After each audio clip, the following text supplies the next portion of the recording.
Comfort is critical in learning environments. A classroom that is too hot or too cold can directly impact the productivity and well-being of both students and teachers.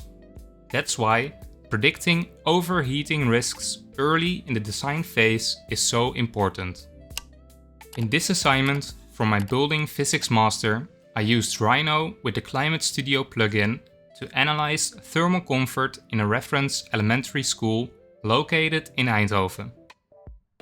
We'll start by looking at the baseline design, then test 5 improvement strategies, and finally identify the most effective combination for creating a more comfortable, energy-efficient learning environment. The analysis focused on Zone 1 of the school, which is the red zone. Using ClimateStudio, I simulated annual conditions based on default school occupancy schedules. The key metric I tracked was zone operative temperature, which combines air temperature and radiant temperature to give a more accurate picture of comfort. In the baseline results, average temperatures looked acceptable, but maximum peaks reached 36 degrees Celsius. That's far above standard comfort thresholds, showing that Zone 1 of the building suffers from extreme overheating events. When we zoom into the hottest week, we see that temperatures climb well past 30 degrees Celsius during occupied hours. Using 24 degrees Celsius as the overheating threshold, the zone experiences 576 hours of overheating annually. When compared only to occupied hours, that is nearly 17%, which is far above the CIBSE TM52 guideline of just 3%. To account for both the frequency and severity of overheating, I calculated the weighted overheating hours using this formula. This formula measures how many degrees the operative temperature exceeds 24 degrees Celsius when the space is occupied, and it resulted in a WOH value exceeding 1500. So clearly, this classroom needs intervention. Looking at the energy flows and energy use intensity of Zone 1 of the building, without any improvements, the biggest issues became clear.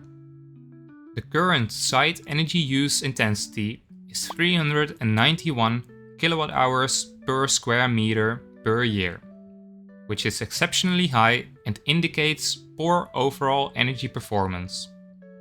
Additionally, Zone 1 experiences 588 hours per year outside the thermal comfort range, pointing to major issues with temperature control and occupant comfort. A detailed analysis shows that the heating represents the largest share of total energy use, with natural gas as the dominant fuel source. The most significant energy losses occur through the mechanical ventilation system, which contributes heavily to heating demand in colder months. Meanwhile, the building's glazing allows excessive solar gains, resulting in substantial overheating during summer. With this knowledge, I tested 5 improvement strategies in ClimateStudio. 1. Roof insulation improvement. Zone 1 had a weaker roof than the rest of the school. By aligning its performance with the other zones, heating demand dropped slightly to 386 kWh per square meters per year, and comfort improved to 404 total hours outside comfort range. 2. High efficiency heat pump. The existing heating system had a very low COP of 0.8. Replacing it with a heat pump with a COP of 5 cut heating energy dramatically, reducing the EUI to 117 kWh per square meter per year. Comfort hours, however, remained unchanged. 3. Heat recovery ventilation.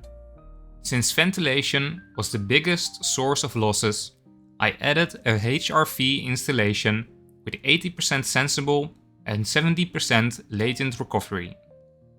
This step improved both energy use and indoor quality, dropping the EUI quite a lot to 79 kWh per square meter, and the total hours outside comfort range just a little to 400. 4. Cooling via heat pump. Even with better insulation and installation efficiency, overheating remained, enabling the cooling functionality of the heat pump with a cooling set point at 24 degrees Celsius brought overheating hours down significantly, cutting the total hours outside comfort range to 254. This intervention did slightly increase the EUI to 81 kWh per square meters per year.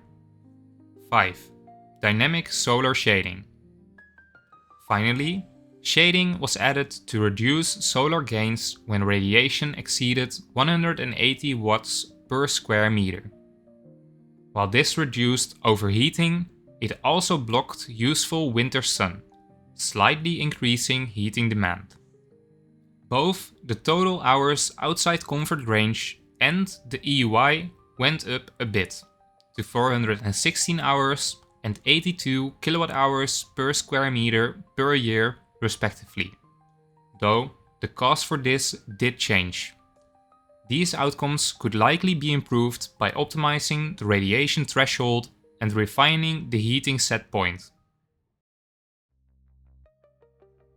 Each strategy tackled a different weakness. The improvement of the roof insulation helped with envelope performance. The heat pump with a higher COP improved heating efficiency. Heat recovery ventilation recovered a lot of wasted ventilation energy. Cooling addressed overheating directly, and dynamic solar shading reduced solar gain. The most impactful measures overall were the installation of a new heat pump and an HRV system which slashed the room's energy demand, while cooling and shading addressed the overheating problem.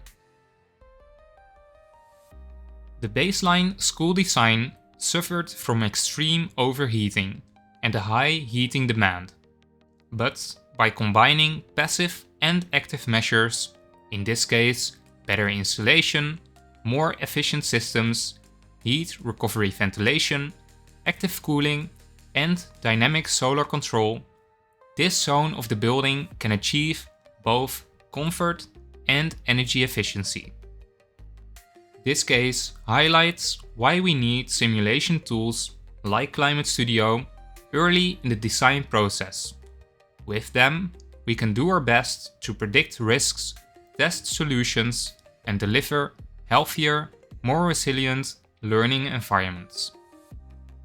If you want to learn more about thermal comfort, take a look at this playlist. And if you want to learn more about our built environment in general, subscribe to this channel. Stay informed, stay inspired. TimberTalk.